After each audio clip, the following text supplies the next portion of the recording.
नमस्कार. आजच्या या विशेष सत्रात तुमचं स्वागत आहे. आज आपण एका अशा प्राचीन आणि जगप्रसिद्ध संवादाचा वेध घेणार आहोत ज्यामध्ये जीवनाचं अत्यंत सखोल तत्वज्ञान दडलंय. आपण बऱ्याचदा वरवरच्या गोष्टींमध्ये अडकतो, पण आज आपण थेट भौतिक जगतातून आध्यात्मिक वास्तवाकडे जाणारा हा प्रवास समजून घेणार आहोत. तर मग अजिबात वेळ न घालवता आपण या चर्चेला सुरुवात करूया ती थेट रणांगणावरील एका अत्यंत नाट्यमय आणि भावूक दृश्याने. जरा विचार करा, एक असा महान आणि अजिंक्य योद्धा ज्याच्या नुसत्या नावाने शत्रू थरथर कापतात, तो अचानक रणांगणावर हतबल होऊन उभा आहे. तो लढत नाहीये, त्याच्या डोळ्यांतून अश्रू वाहत आहेत आणि त्याने आपली शस्त्रे चक्क खाली ठेवली आहेत. हे केवळ एका योद्ध्याचं चित्र नाहीये, तर हा आपल्या सर्वांच्याच मानवी मनातला एक मोठा गोंधळ आहे. आणि इथूनच सुरुवात होते ती या योद्ध्याच्या हताशेची आणि करुणेच्या एका मोठ्या संकटाची. हा जो गोंधळ आहे ना, तो एका अत्यंत महत्त्वाच्या तत्वज्ञानाकडे आपल्याला घेऊन जातो. आपण सहसा ज्याला करुणा किंवा दया म्हणतो, ती खरंच करुणा असते का, की तो आपला फक्त एक भावनिक कमकुवतपणा असतो? मूळ ग्रंथामध्ये इथं भौतिक शोक आणि खरी आध्यात्मिक करुणा यांची अतिशय सुंदर तुलना केली आहे. अज्ञानातून आलेली करुणा फक्त या भौतिक शरीरापुरती मर्यादित असते, पण खरा आत्मसाक्षात्कार म्हणजे त्या शाश्वत आत्म्याविषयी करुणा बाळगणे. केवळ बाहेरून दिसणारं आवरण वाचवणं म्हणजे करुणा नव्हे. हे समजून घेण्यासाठी मूळ ग्रंथात वापरलेलं हे रूपक अतिशय अचूक आहे. आता कल्पना करा, एक माणूस पाण्यात बुडतोय, तो जीव वाचवण्यासाठी धडपडतोय आणि त्याला वाचवण्याऐवजी कोणीतरी फक्त त्याचे कपडे वाचवण्याचा आटोकाट प्रयत्न करतंय. हे ऐकायलाही किती निरर्थक वाटतं, हो ना? अज्ञानाच्या सागरात बुडणाऱ्या व्यक्तीला केवळ त्याचा बाह्य पोशाख म्हणजेच हे भौतिक शरीर वाचवून खऱ्या अर्थाने वाचवता येत नाही. जो या सत्याकडे दुर्लक्ष करून केवळ बाह्य आवरणासाठी शोक करतो, त्याला या ग्रंथात विनाकारण शोक करणारा असं म्हटलंय. आता आपण पाहूया की या सगळ्यावर एक वैश्विक कानउघाडणी कशी होते आणि दृष्टिकोनांचा कसा संघर्ष उभा राहतो. अशा या भावनिक कोसळण्याच्या वेळी मार्गदर्शक म्हणून भगवान श्रीकृष्ण कशी प्रतिक्रिया देतात हे पाहणं खरंच खूप रंजक आहे. सर्वसामान्यपणे अशा वेळी कोणीही सांत्वनच करेल, बरोबर? पण इथं तसं होत नाही. सांत्वन करण्याऐवजी ते अत्यंत कडक शब्दांत अर्जुनाची कानोघाडणी करतात. ते या खोट्या महानतेला थेट आव्हान देतात आणि त्याला स्पष्टपणे हृदयाची क्षुद्र दुर्बलता असं संबोधतात. अर्जुनासारख्या महान योद्ध्याने अशी हतबलता दाखवणं हे त्याच्या कर्तव्याच्या पूर्णपणे विरुद्ध आहे, हे श्रीकृष्ण त्याला अगदी ठणकावून सांगतात. पण मग प्रश्न पडतो की ही कानउघाडणी इतकी कठोर का होती? हे समजण्यासाठी आपल्याला आर्य या शब्दाची या संदर्भातील व्याख्या समजून घेणं खूप महत्त्वाचं आहे. आर्य म्हणजे इथं कोणताही वंश नाही बरं का, तर आर्य म्हणजे अशी सुसंस्कृत व्यक्ती ज्याला मानवी जीवनाचं खरं मूल्य समजलेलं असतं आणि ज्याची जीवनशैली केवळ भौतिक सुखांवर नाही तर पूर्णपणे आध्यात्मिक साक्षात्कारावर आधारित असते. आणि याच्या अगदी उलट म्हणजे अनार्य, जे लोक भौतिक जगाच्या बाह्य आकर्षणांमध्ये पूर्णपणे अडकले आहेत आणि ज्यांना मुक्ती म्हणजे नेमकं काय हेच मुळी माहीत नाही, त्यांना अनार्य म्हटलं जातं. रणांगणावरील तो भ्याडपणा आणि स्वतःच्या कर्तव्यापासून पाठ फिरवणं हे अशा अनार्यांनाच शोभतं.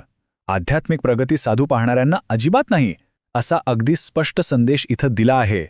आता आपण वैश्विक वास्तवाचा थोडा आढावा घेऊया आणि परमसत्याचे टप्पे समजून घेऊया. आपण थोडं मागे जाऊन विचार करूया. श्रीकृष्णांना अर्जुनाला एवढ्या अधिकाराने खडसवण्याचा अधिकार नेमका कोठून मिळतो? हे समजण्यासाठी मूळ ग्रंथ आपल्याला थेट परमसत्य समजून घ्यायला सांगतो. परमसत्य समजून घेण्यासाठी सूर्याचं एक अतिशय सुंदर आणि सोपं उदाहरण इथे दिलंय.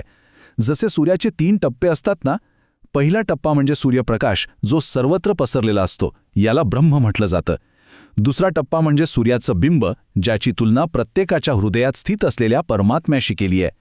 आणि तिसरा सर्वात प्रगट टप्पा म्हणजे स्वतः सूर्यलोक, म्हणजेच परमेश्वराचं वैयक्तिक रूप, ज्याला भगवान म्हटलं जातं. आणि इथं सर्वात निर्णायक बाब ही आहे की श्रीकृष्णांना भगवान म्हणून ओळखलं जातं. भगवान म्हणजे अशी सर्वोच्च व्यक्ती जिच्याकडे सर्व ऐश्वर्य, सर्व शक्ती, सर्व कीर्ती, सौंदर्य, ज्ञान आणि वैराग्य हे पूर्णपणे आणि अखंडित स्वरूपात असतं. आणि म्हणूनच या सर्वोच्च अधिकाऱ्याने श्रीकृष्ण अर्जुनाला त्याच्या खऱ्या कर्तव्याची जाणीव करून देऊ शकतात. आता पुन्हा एकदा रणांगणाकडे वळूया, जिथे रक्ताने माखलेली संपत्ती आणि गुरूंची कोंडी असा मोठा पेच उभा आहे. त्या वैश्विक वास्तवातून पुन्हा रणांगणावरील मानवी संकटाकडे येताना आपण पाहतो की अर्जुनासमोर केवळ एक साधं युद्ध नव्हतं, ही एक अत्यंत गुंतागुंतीची नैतिक कोंडी होती.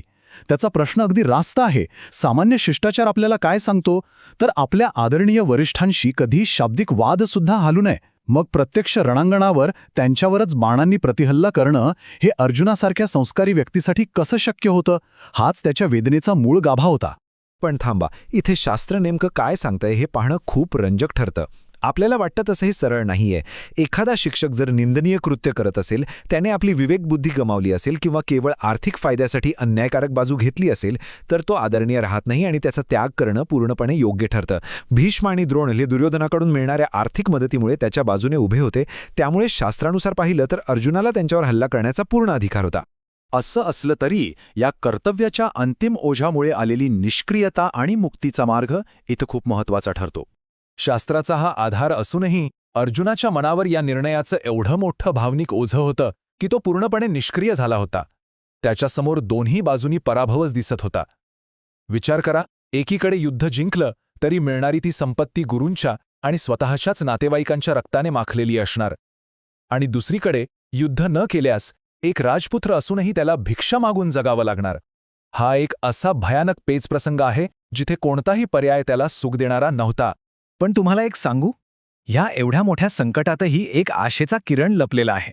मूळ ग्रंथ अतिशय सुंदरपणे असं नोंदवतो की अर्जुनाची ही निष्क्रियता आणि भिक्षा मागण्याची तयारी हे त्याच्या भ्याडपणाचं लक्षण मुळीच नाहीये, तर ती त्याच्या उच्च आध्यात्मिक स्थितीची ओळख आहे.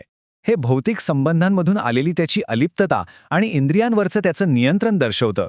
थोडक्यात सांगायचं तर तो ज्ञानाच्या अशा स्तरावर पोहोचला होता जिथून खऱ्या मुक्तीचा मार्ग खुला होतो. आणि याच टप्प्यावर आपण आजच्या चर्चेच्या शेवटाकडे येतो.